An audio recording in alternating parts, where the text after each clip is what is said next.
Hello and welcome. My name is Alan, and we are back with more H.P. Lovecraft, Call of Cthulhu. Little bitch. Anyway, we are going to read some more from this particular story here, so let's hop into this.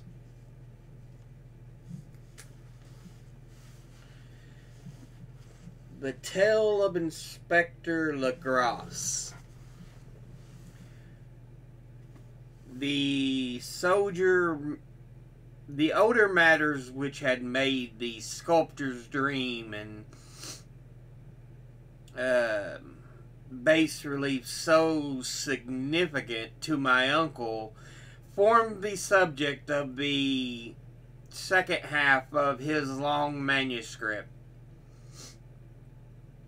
Once before, it appears, Professor Angel had seen the hellish outlines of the nameless monstrosity, puzzled over the unknown hieroglyphics, and heard the ominous symbols, which can be rendered only as Cthulhu. And all this in so stirring and horrible a connection that it is small wonder he pursued young Wilcox with queries and demands for data. The earlier experience had come in 1908, 17 years before, when the American Archaeological Society had held its annual meeting in St. Louis. Professor Angel, as befitted one of his authority and attainments, had had a prominent part in all the deliberations, and was one of the first to be approached by the several outsiders who took advantage of the convocation to offer questions for correct answering and problems for expert solution. The chief of these outsiders, and in a short time the focus of interest for the entire meeting, was a commonplace-looking middle-aged man who had traveled all the way from New Orleans for certain special information unobtainable from any local source. His name was John Raymond Legras, and he was by profession an inspector of police. With him, he bore the subject of his visit, a grotesque, repulsive, and apparently very ancient stone statuette, whose origin he was at a loss to determine. It must be fancied that Inspector Legras had the least interest in archaeology. On the contrary, his wish for enlightenment was prompted by purely professional considerations. The statuette, idol, fetish, or whatever it was, had been captured some months before in the wooded swamps south of New Orleans during a raid on supposed voodoo meeting, and so singular and hideous were the rites connected with it that the police could not but realize that they had stumbled on a dark cult totally unknown to them, and infinitely more diabolic than even the blackest of African voodoo circles. Of the origin, apart from the erratic and unbelievable tales extorted from the captured members, absolutely nothing was to be discovered. Hence the anxiety of the police for any antiquarian lore which might help them place the frightful symbol, and through it track down the cult to its fountainhead. Inspector Legros was scarcely prepared for the sensation which his offering created. One sight of the thing had been enough to throw the assembled men of science into a state of tense excitement, and they lost no time in crowding around him to gaze at the diminutive figure whose utter strangeness and air of genuinely abysmal antiquity hinted so potently at unopened and archaic vistas. No recognized school of sculpture had animated this terrible object, yet centuries and even thousands of years seemed recorded in its dim and greenish surface of unplaceable stone. The figure, which was finally passed slowly from man to man for close and careful study, was between 7 and 8 inches in height and of exquisitely artistic workmanship. It represented a monster of vaguely anthropoid outline, but with an octopus-like head, whose face was a mass of fillers. A scaly, rubbery-looking body, prodigious claws on hind and fore feet, and long, narrow wings behind. This thing, which seemed instinct with a fearsome and unnatural malignancy, was of a somewhat bloated corpulence, and squatted evilly on a rectangular block or pedestal covered with undecipherable characters. The tips of its wings touched the back edge of the block. The seat occupied the center, whilst the long curved claws of the doubled up crouching hind legs gripped the front edge and extended a quarter of the way down toward the bottom of the pedestal. The cephalopod head was bent forward so that the ends of the facial fillers brushed the backs of the huge four paws, which clasped the croucher's elevated knees. The aspect of the whole was abnormally lifelike and more subtly fearful because its source was so totally unknown. Its vast, awesome, and incalculable age was unmistakable, yet not one link did it shew with any known type of art belonging to civilization's youth, or indeed to any other time. Totally separate and apart, its very material was a mystery, for the soapy greenish-black stone, with its golden or iridescent flecks and striations, resembled nothing familiar to geology or mineralogy.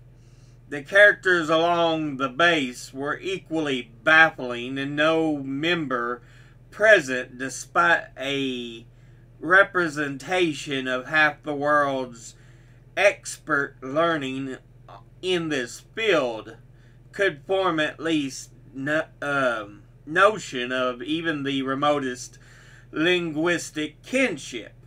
They, like the subject and material, belonged to something horribly remote and distinct from mankind as we knew it, something frightfully suggestive of old and unhallowed cycles of life, in which our world and our conceptions have no part, And yet, as the members severely shook their heads and confessed defeat at the inspector's problem, there was one man in the gathering who suspected a touch of bizarre familiarity in the monstrous shape and writing, and who presently told with some diffidence the odd trifle he knew.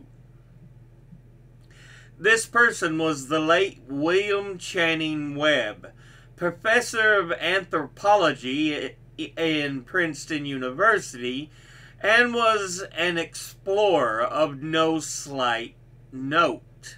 Professor Webb had been engaged 48 years before in a tour of Greenland and Iceland in some runic inscriptions which he failed to unearth, and whilst high up in the West Greenland coast had encountered a singular tribe or cult of degenerate Esquimaux whose religion had a curious form of devil worship, chilled him with its deliberate bloodthirstiness and repulsiveness. It was a faith of which other Esquimaux knew little, and which they mentioned only with shudders, saying that it had come down from horribly ancient aeons before ever the world was made. Besides nameless rites and human sacrifices, there were certain queer hereditary rituals addressed to a supreme elder devil or Tornasuk, and of this Professor Webb had taken a careful phonetic copy from an aged Angekok or wizard priest, expressing the sounds in Roman letters as best he knew how. But just now, of prime significance was the fetish which this cult had cherished, and around which they danced when the aurora leaped high over the ice cliffs. It was, the professor stated, a very crude bas-relief of stone comprising of hideous picture and some cryptic writing. And so far as he could tell, it was a rough parallel in all essential features of the bestial thing now lying before the meeting. This data, received with suspense and astonishment by the assembled members, proved doubly exciting to Inspector Legrasse, as he began at once to ply his informant with questions. Having noted and copied the oral ritual among the swamp cult worshippers his men had arrested, he besought the professor to remember as best he might the syllables taken down amongst the diabolist Esquimaux. There then followed an exhaustive comparison of details and a moment of really awed silence, when both detective and scientist agreed on the virtual identity of the phrase common to two hellish rituals so many worlds of distance apart. What in substance both the Esquimaux wizards and the Louisiana swamp priest had chanted in their kindred idols was something very like this, the word divisions being guessed at from the traditional breaks in the phrase as chanted aloud. F'ngli Maglawamath. Cthulu, Rale, Huaga, Nagel, Flagen, Fatagan.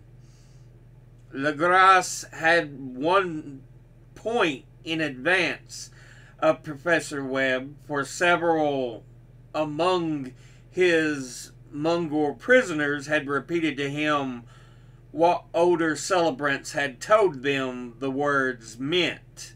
This text as given on something like this: in his house at Relea, dead Cthulu waits dreaming. And now, in response to a general and urgent demand, Inspector Legras related as fully as possible his experience with the swamp worshippers, telling a story in which I could see my uncle attach profound significance. It savored of the wildest dreams of myth maker and theosophist, and disclosed an astonishing degree of cosmic imagination among such half-castes and pariahs as might at least as might be least expected to possess it. On November the 1st, 1907, there had come to the New Orleans police a frantic summons from the swamp and lagoon country to the south. The squatters there, mostly primitive but good-natured descendants of Lafitte's men, were in the grip of stark terror from an unknown thing which had stolen upon them in the night. It was voodoo, apparently, but voodoo of a more terrible sort than they had ever known. And some of their women and children had disappeared since the malevolent tom-tom had began its incessant beating far within the black haunted woods where no dweller ventured. There were insane shouts and harrowing screams, so chilling chants and dancing devil flames, and the frightened messenger added, the people could stand it no more. So a body of 20 police, filling 2 carriages and an automobile, had set out in the late afternoon, and the shivering squatter, with the shivering squatter as a guide. At the end of the passable road they alighted, and for miles splashed on in silence through the terrible cypress woods where day never came. Ugly roots and malignant hanging nooses of Spanish moss beset them, and now and then a pile of dank stones or fragment of a rotting wall, intensified by its hint of morbid habitation, a depression which every malformed tree and every fungus islet combined to create. At length, the squatter settlement, a miserable huddle of huts, hove in sight, and hysterical dwellers ran out to cluster around the group of bobbing lanterns. The muffled beat of tom-toms was now faintly audible far, far ahead, and a curdling shriek came at infrequent intervals when the wind shifted. A reddish glare, too, seemed to filter through the pale undergrowth beyond endless avenues of forest night. Reluctant even to be left alone, each one of the cowed squatters refused point blank to advance another inch toward the scene of unholy worship, so Inspector Legras and his 19 colleagues plunged on unguided into black arcades of horror that none of them had ever trod before. The region now entered by the police was one of traditionally evil repute, substantially unknown and untraversed by white men. There were legends of a hidden lake unglimpsed by mortal sight, in which dwelt a huge, formless, white, polypous thing with luminous eyes, and squatters whispered that bat-winged devils flew up out of the caverns in inner earth to worship it at midnight. They said it had been there before d'Iberville, before La Salle, before the Indians, and before even the wholesome beasts and birds of the woods. It was nightmare itself, and to see it was to die. But it made men dream, and so they knew enough to keep away. The present voodoo orgy was indeed in the merest fringe of this abhorred area, but that location was bad enough. Hence, perhaps, the very place of the worship had terrified the squatters more than the shocking sounds and incidents. Only poetry of madness could do justice to the noises heard by Legras's men as they plowed on through the black morass toward the red glare and the muffled tom-toms. There are vocal qualities peculiar to men and vocal qualities peculiar to beasts, and it is terrible to hear the one when the source should yield the other. Animal fury and orgiastic license here whip themselves to demonic heights by howls and squawking ecstasies that tore and reverberated through those nighted woods like pestilential tempests from the gulfs of hell. Now and then, the less organized ululation would cease, and from what seemed a well-drilled chorus of hoarse voices would rise and sing-song chant that hideous phrase or ritual. Faingli Maglau Wamaf Cthulu Ralia Waga Magul Fatagan.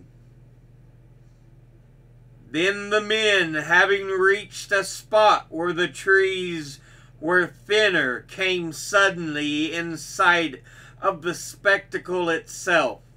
4 of them reeled, 1 fainted, and 2 were shaken into a frantic cry, which the mad cacophony of the orgy fortunately deadened. Legras dashed swamp water on the face of the fainting men, and all stood trembling and nearly hypnotized with horror. In a natural glade of the swamp stood a grassy island of perhaps an acre's extent, clear of trees and tolerably dry.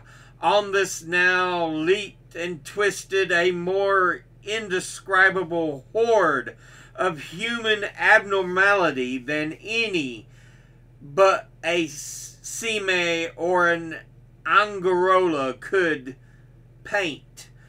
Void of clothing, this hybrid spawn were braying, bellowing, and writhing with a monstrous ring-shaped bonfire in the center of which, revealed by occasional rifts in the curtain of flame, stood a great granite monolith, some 8 feet in height, on top of which, incongruous with its diminutiveness, rested the noxious carven statuette from a wide circle of 10 scaffolds set up at regular intervals with a flame-girt monolith as a center hung head downward, and oddly marred bodies of the helpless squatters who had disappeared. It was inside this circle that the ring of worshippers jumped and roared, the general direction of the mass motion being from left to right, an endless bacchanal between the ring of bodies and the ring of fire. It may have been only imagination, and it may have been only echoes which induced one of the men, an excitable Spaniard,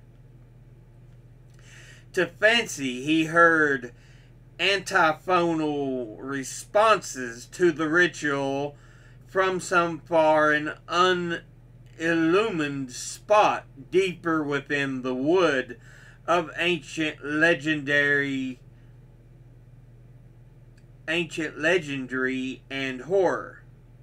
This man, Joseph D. Galvez, I later met and questioned, and he proved distractingly imaginative. He indeed went so far as to hint of the faint beating of great wings, and of a glimpse of shining eyes and a mountainous white bulk beyond the remotest trees. But I suppose he had been hearing too much native superstition. Actually, the horrified pause of the men was of comparatively brief duration. Duty came first, and although there must have been nearly 100 mongrel celebrants in the throng, the police relied on their firearms and plunged determinedly into the nauseous rout. For 5 minutes, the resultant din of chaos were beyond description. Wild blows were struck, shots were fired, and escapes were made, but in the end Legros was able to count some 47 sullen prisoners whom he forced to dress in haste and fall into line between 2 rows of policemen. 5 of the worshippers lay dead and 2 severely wounded. Ones were carried away on improvised stretchers by their fellow prisoners. The image on the monolith, of course, was carefully removed and carried back by Legros. Examined at headquarters after a trip of intense training and wariness, the prisoners all proved to be men of very low, mixed-blooded, and mentally aberrant type. Most were seamen, and a sprinkling of Negroes and mulattoes, largely West Indians or Brava Portuguese from the Cape Verde Islands, gave a coloring of voodooism to the heterogeneous cult. But before many questions were asked, it became manifest that something far deeper and older than the Negro fetishism was involved. Degraded and ignorant as they were, the creatures held with surprising consistency to the central idea of their loathsome faith. They worshipped, so they said, the great old ones who lived ages before there were any men and who came to the young world out of the sky. Those old ones were gone now, inside the earth and under the sea, but their dead bodies had told their secrets in dreams to the first men, who formed a cult which had never died. This was that cult, and the prisoners said it had always existed and always would exist, hidden in distant wastes and dark places all over the world, until the time when the great priest Cthulu, from his dark house in the mighty city of Relia, under the waves, should rise and bring the earth again beneath his sway. Some day he would call, when the stars were ready, and the secret cult would always be waiting to liberate him. Meanwhile, no more must be told. There was a secret which even torture could not extract. Mankind was not absolutely alone among the conscious things of earth, for shapes came out of the dark to visit the faithful few. But these were not the great Old Ones. No man had ever seen the Old Ones. The carven idol was great Cthulu, but none might say whether or not the others were precisely like him. No one could read the old writing now, but things were told by word of mouth. The chanted ritual was not the secret. That was never spoken aloud, only whispered. The chant meant only this: in his house of Relia dead, Cthulhu waits dreaming. Only 2 of the prisoners were found sane enough to be hanged, and the rest were committed to various institutions, all denied a part in the ritual murders, and averred that the killing had been done by black-winged ones which had come to them from their immemorial meeting place in the haunted wood. But of those mysterious allies, no coherent account could ever be gained.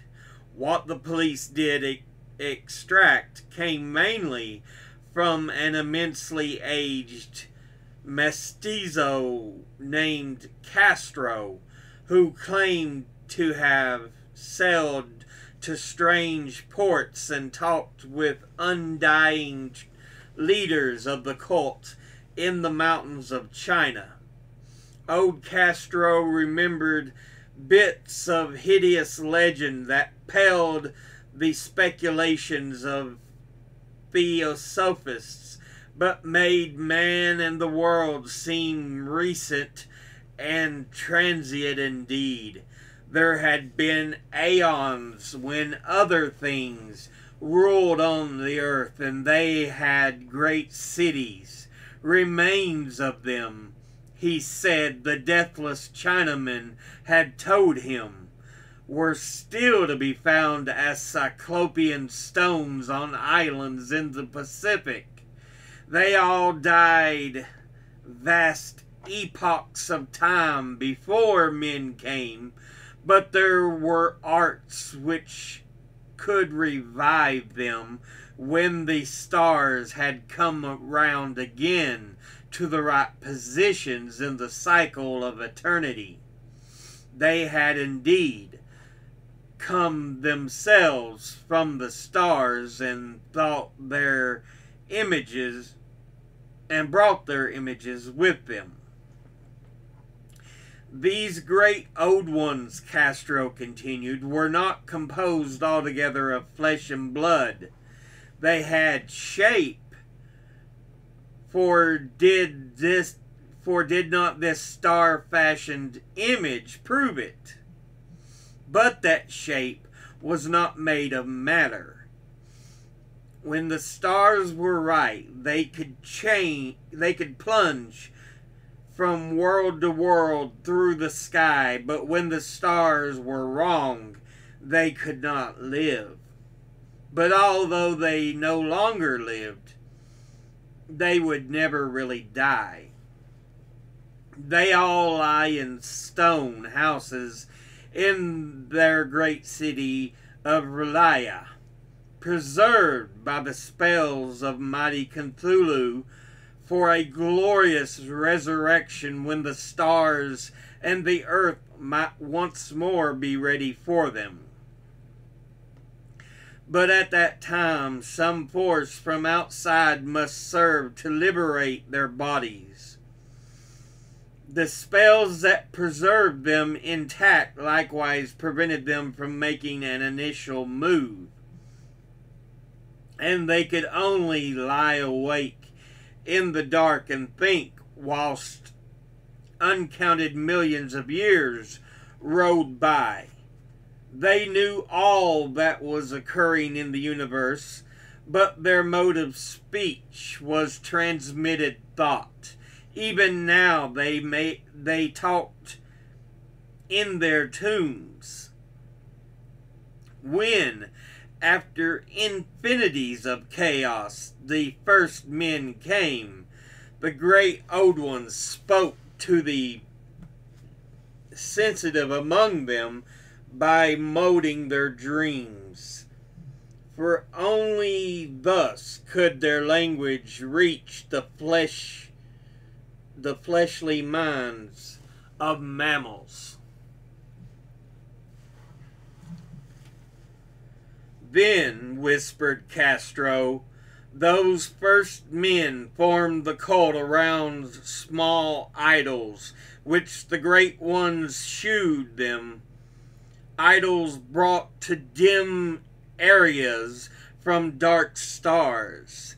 That cult would never die till the stars came right again, and the secret priests would take great Cthulhu from his tomb to revive his subjects and resume his rule of Earth.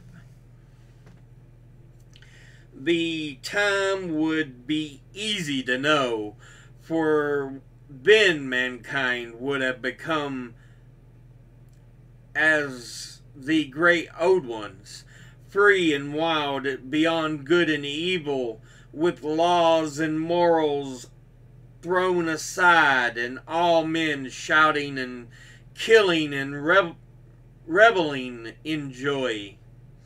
Then the liberated old ones would teach them new ways to shout and kill and revel and enjoy themselves, and all the earth would flame with a holocaust of ecstasy and freedom.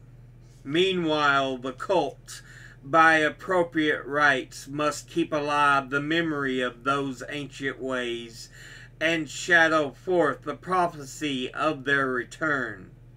In the elder time, chosen men had talked with the entombed old ones in dreams, but then something had happened.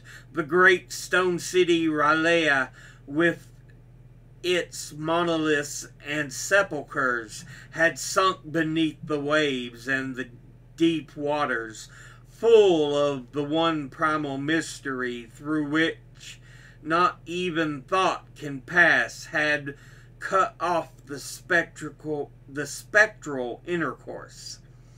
But memory never died, and high priests said that the city would rise again when the stars were right.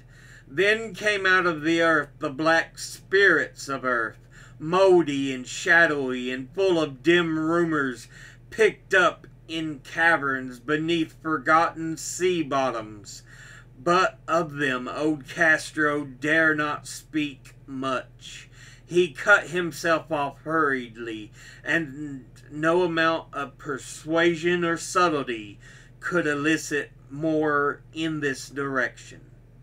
The size of the old ones, too, he cautiously declined to mention.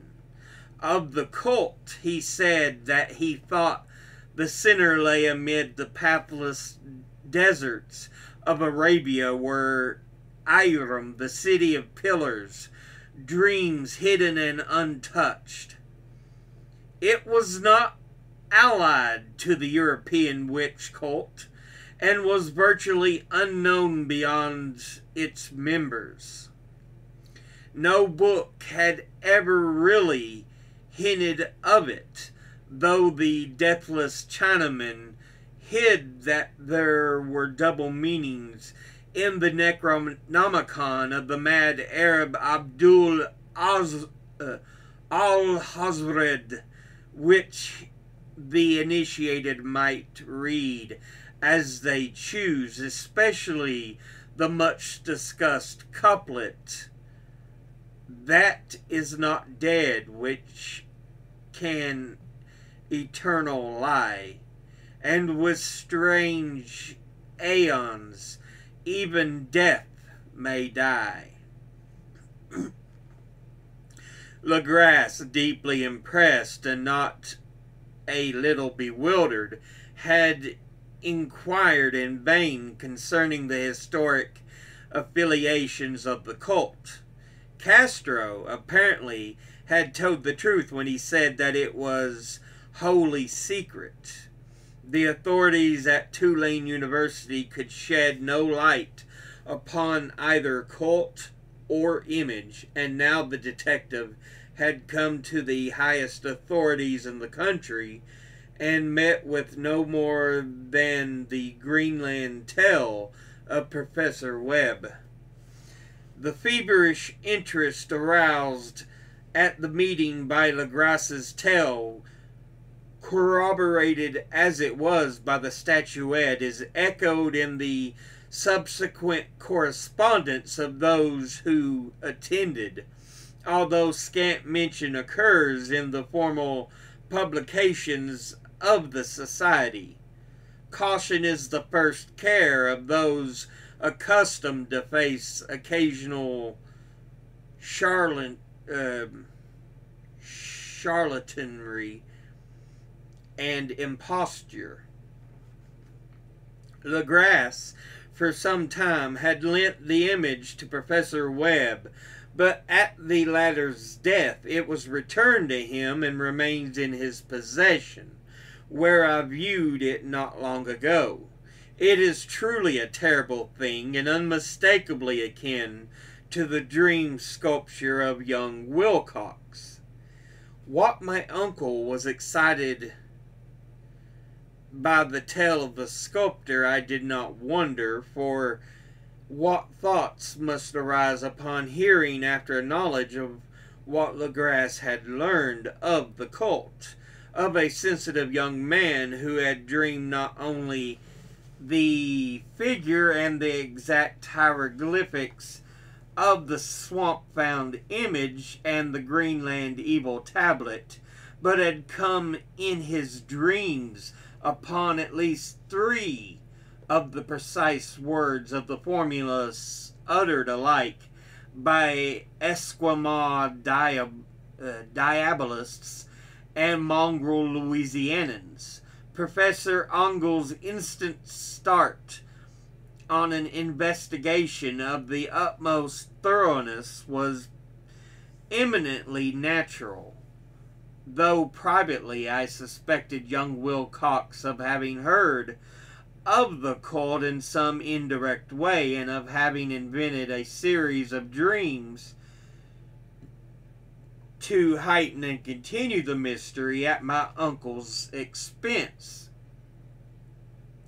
The dream narratives and cuttings collected by the professor were, of course, strong corroboration, but the rationalism of my mind and the extravagance of the whole subject led me to adopt what I thought the most sensible conclusions. So after thoroughly studying the manuscript again and correlating the theosophical and anthropological notes with the cult narrative of Legras, I made a trip to Providence to see the sculptor and give him the rebuke I thought proper for so boldly imposing upon a learned and aged man. Wilcox still lived alone in the Fleur de Lis building in Thomas Street, a hideous Victorian imitation of 17th century Breton architecture which flaunts its stuccoed front amidst the lovely colonial houses on the ancient hill and under the very shadow of the finest Georgian steeple in America. I found him at work in his rooms, and at once conceded from the specimens scattered about that his genius is indeed profound and authentic.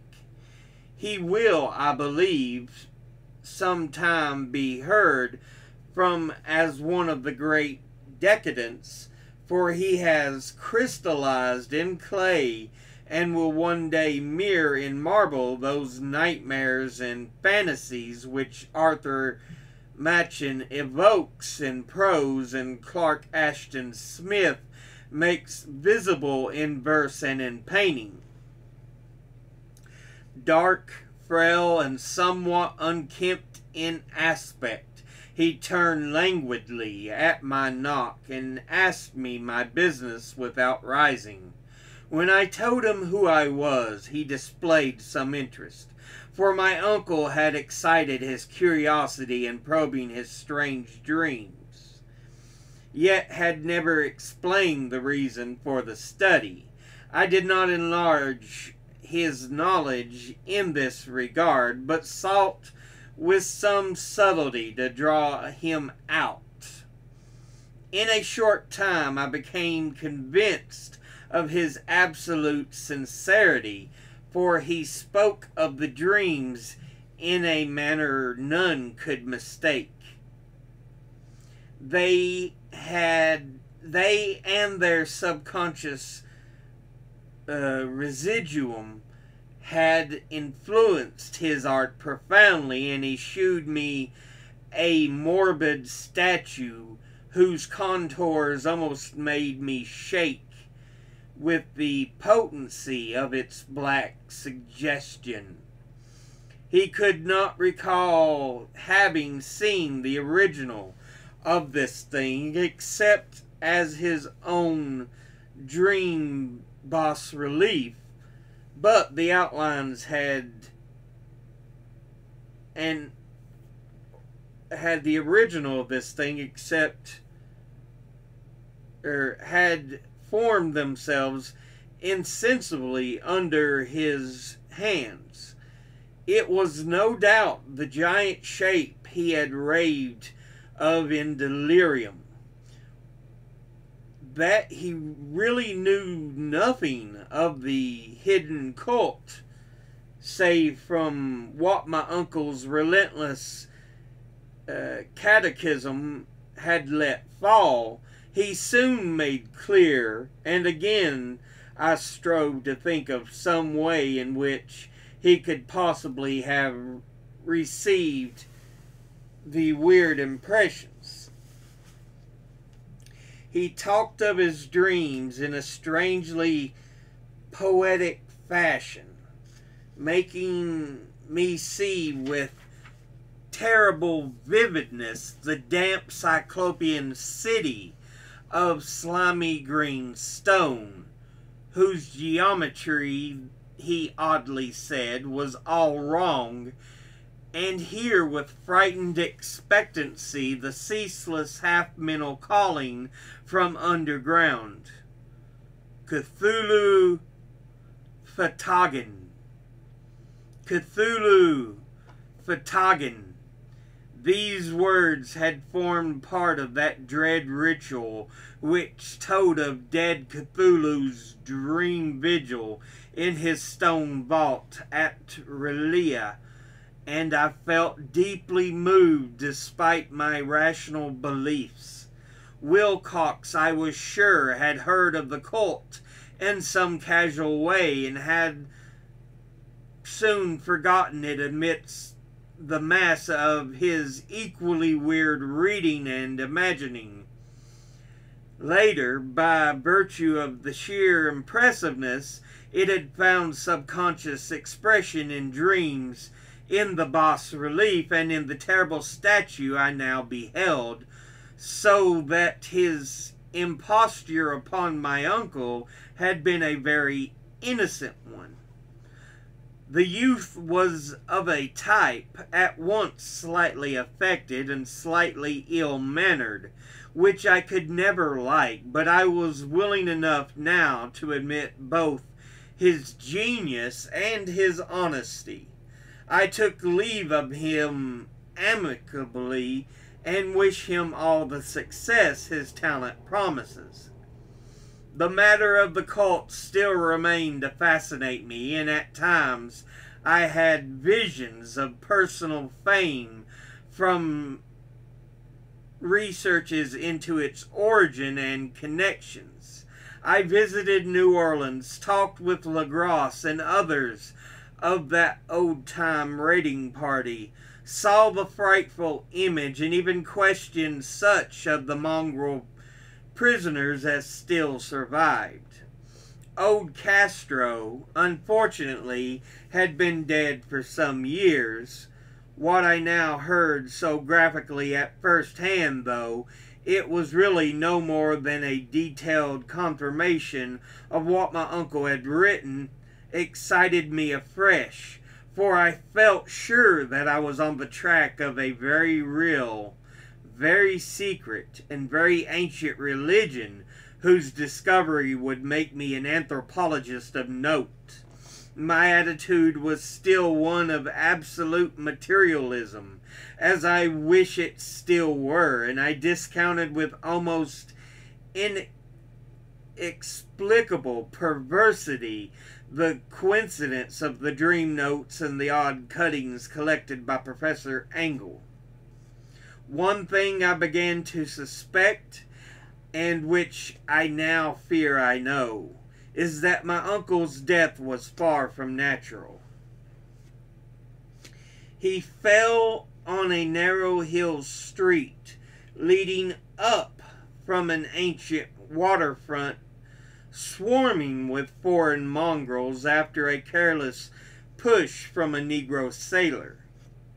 I did not forget the mixed blood and marine pursuits of the cult members in Louisiana, and would not be surprised to learn of secret methods and poison needles as ruthless and as anciently known as the cryptic rites and beliefs. Lagros and his men, it is true, have been let alone, but in Norway a certain seaman who saw things is dead. Might not the deeper inquiries of my uncle after encountering the sculptor's data have come to sinister ears? I think Professor Angle died because he knew too much, or because he was likely to learn too much. Whether I shall go as he did remains to be seen, for I've learned much now. But yeah.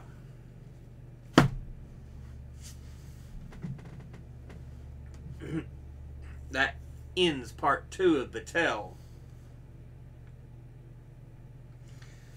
So yeah, we are getting to a point where we are learning more of who or what Cthulhu is.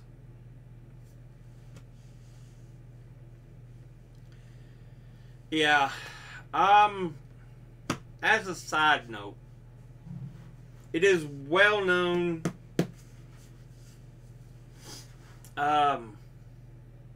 Lovecraft was kind of a racist, xenophobic bigot.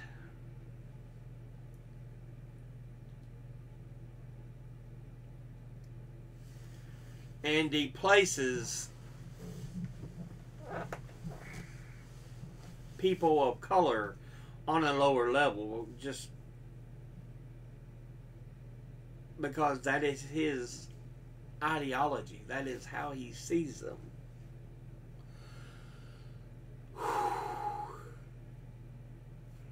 But yeah.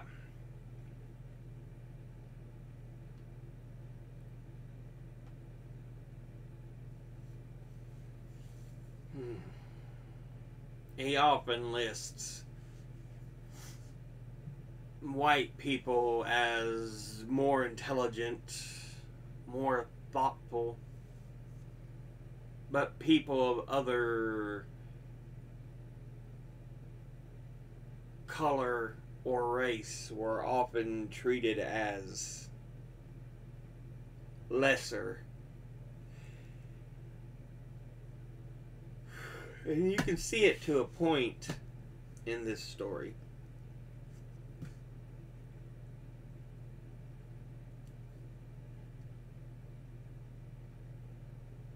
With how he speaks of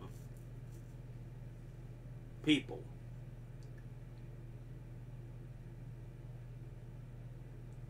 Which is a bit unfortunate. But yeah. Regardless, we are getting to an interesting part.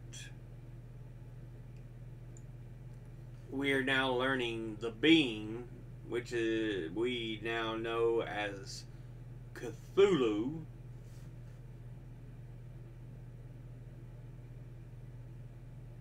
is a go-between for what are known as the Old Ones.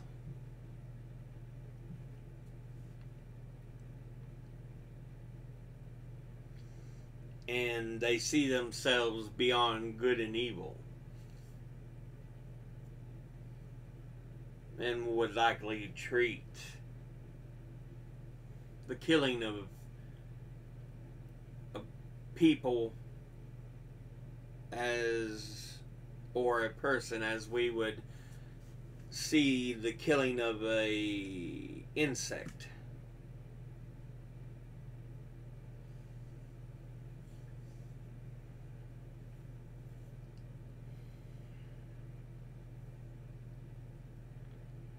So yeah.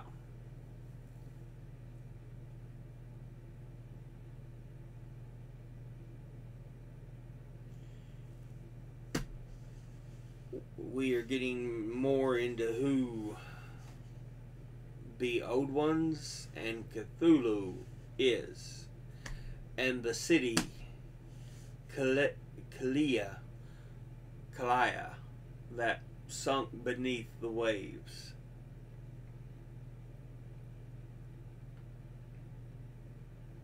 But we'll end this episode here. As always, educate thyself. Think, read, study, learn. Someone tells you something you have trouble believing? Woo! Ask them to cite their sources. Thank you all for watching. I'll see you all in the next one. Until then, later.